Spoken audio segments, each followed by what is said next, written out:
Hello everyone, this is Shivangi. Welcome to Shiv classes. इस video में discuss करने वाले हैं हम domain and range of a relation.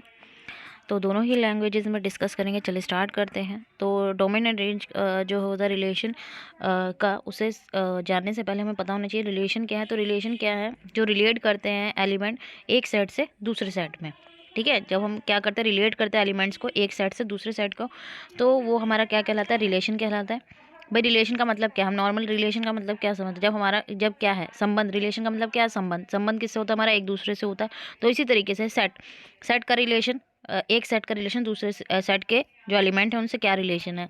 तो हम यहाँ दो नॉन एम्प्टी सेट होते हैं। नॉन एम्प्टी सेट मतलब कि कुछ ना कुछ एलिमेंट होंगे, कोई भी सेट जो है नल नहीं होगा। ठीक है, तो ए सेट है, बी सेट है।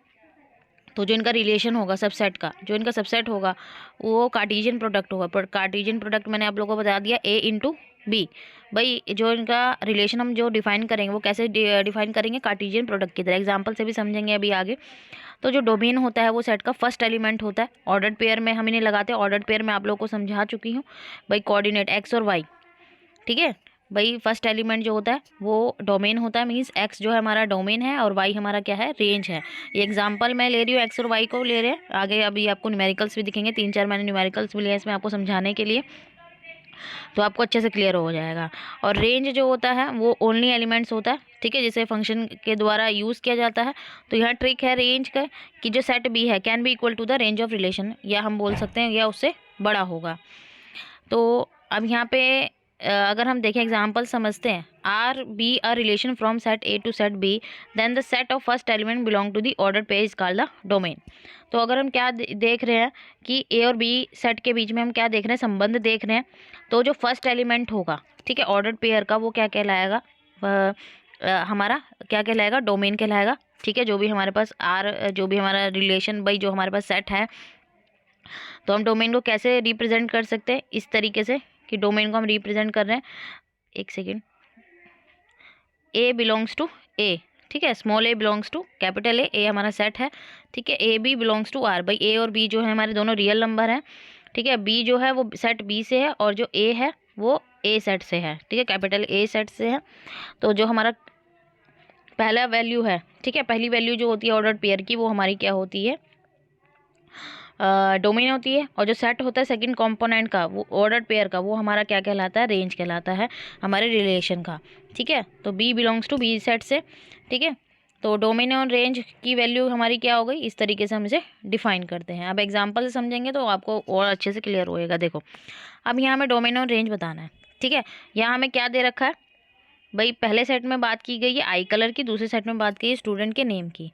तो ए सेट दे रखा है। ठीक है, यहाँ पे ब्लू। ठीक है, अब यहाँ पे ब्लू है।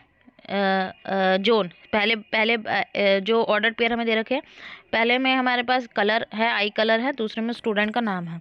ब्लू कलर की आई है किसकी? जॉन की। फिर ग्रीन विलियम की, ब्राउन विल्सन की, ब्लू मोई की, ब्राउन अब्राहम की, ग्रीन दत्त की। ठीक है, इस तरीके से हमें वैल्यूज़ दे रखी हैं यहाँ पे। तो हमें ये बताना है, यहाँ डोमेन एंड रेंज बतानी है। और उसके बाद बताना है कि रिलेशन है वो फंक्शन है या नहीं है, वेदर अ फंक्शन और अ नॉट। ठीक है, तो यहाँ पे एक मिनट में कलर चेंज कर लूँ। तो डोमेन जो है, भाई डोमेन मैंने बताया, जो फर्स्ट वैल्यू होगी वो हमारी क्या होगी? डोमेन होगी। तो ब्लू ग्रीन ब्राउन। ठीक है, भाई ब्लू 2 बार रिपीट हो रहा है तो हम एक ही बार लिखेंगे। ब्राउन भी 2 बार रिपीट हो रहा है, जो रिपीट हो रहा है उनको हम रिपीट बार बार नहीं लिखते, एक ही बार लिखते हैं। और रेंज क्या हो गई? जो हमारे स्टूडेंट्स के नेम है, जॉन विलियम मोए अब्राहम दत्त। तो यहाँ पे कोई भी रिलेशन फंक्शन नहीं है, क्योंकि यहाँ पे आई कलर क्या हो रहा है? रिपीट हो रहे हैं। ठीक है, अगर आई कलर रिपीट नहीं होते तो यहाँ फंक्शन होता, क्योंकि आई कलर रिपीट हो रहा है इसलिए यहाँ पे ये फंक्शन नहीं है। अब नेक्स्ट न्यूमेरिकल की फॉर्म में देखते हैं हम क्वेश्चन। तो यहाँ पे हमें डोमेन रेंज दे रखी है। भाई हमें रिलेशन दे रखा है 43172-37562। तो डोमेन क्या बताया था मैंने आपको? जो फर्स्ट वैल्यू होती है वो हमारी क्या होती है? डोमेन।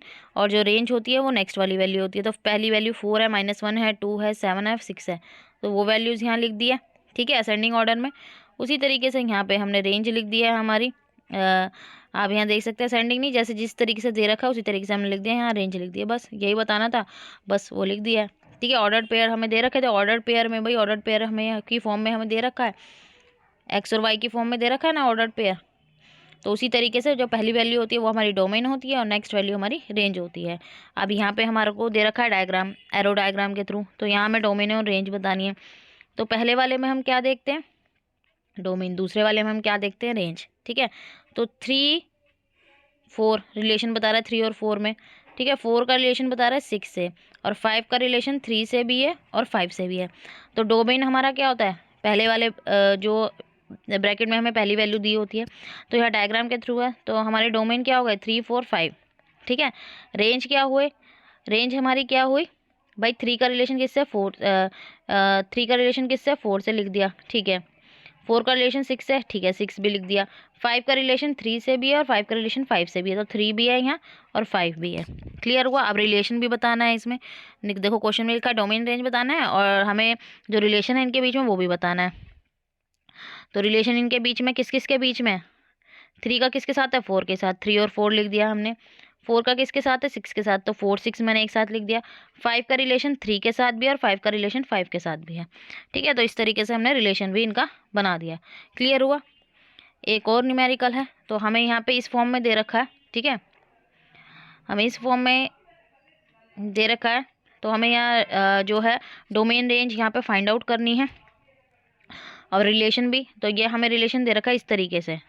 ठीक है, सेट बिल्डर फॉर्म में x - 2 2x + 3 इस तरीके से दे रखा, और यहाँ x की हमें वैल्यू दे रखी है, x 0 भी है, 1 भी है, 2 भी, 3 है, 4 5। ठीक है, तो हम इसी तरीके से x में वैल्यू पुट करते जाएंगे। जब हम x में 0 वैल्यू पुट करेंगे, यहाँ पे हम x में क्या पुट कर रहे हैं 0 वैल्यू पुट कर रहे हैं, तो x की जगह आप 0 लिखेंगे,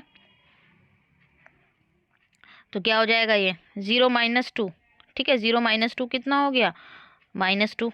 फिर यहाँ पे 2 × 0, ठीक है 2x + 3 दे रखा, 2 × 0 + 3, तो 2 × 0 0 3, तो कितना आ गया 2 3। तो हमारा पहला पेयर क्या बन गया -2 और 3। भाई पहली वैल्यू जो हमारी x की है, दूसरी वैल्यू हमारी y की है, ऑर्डर्ड पेयर की फॉर्म में। इसी तरीके से हम वैल्यूज डालते जाएंगे। ठीक है, एक बार 1 डालेंगे, तो जब हमने 1 पुट करी वैल्यू, तो x - 2 है, पहली x - 2, 1 - 2 कितना हो गया -1 हो गया। 2x + 3 में हम 1 पुट करेंगे, 2 × 1 1, 2 × 1 कितना हो गया 2, 2 + 3 कितना आ गया 5। तो दूसरा पेयर हमारा क्या बन गया -1 और 5।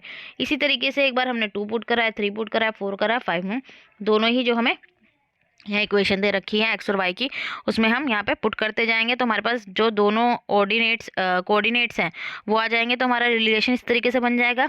अब डोमेन क्या होती है पहली वैल्यू, तो जो भी पहली वैल्यूज़ है ऑर्डर्ड पेयर की वो हमारी क्या हो जाएगी डोमेन, और जो हमारी सेकंड वैल्यू है, सेकंड एलिमेंट है, वो हमारी क्या हो जाएगी रेंज। क्लियर हुआ। तो आई होप आपको क्लियर हो गया होगा। अगर वीडियो अच्छी लगी हो तो like it, share and subscribe my channel. Thank you.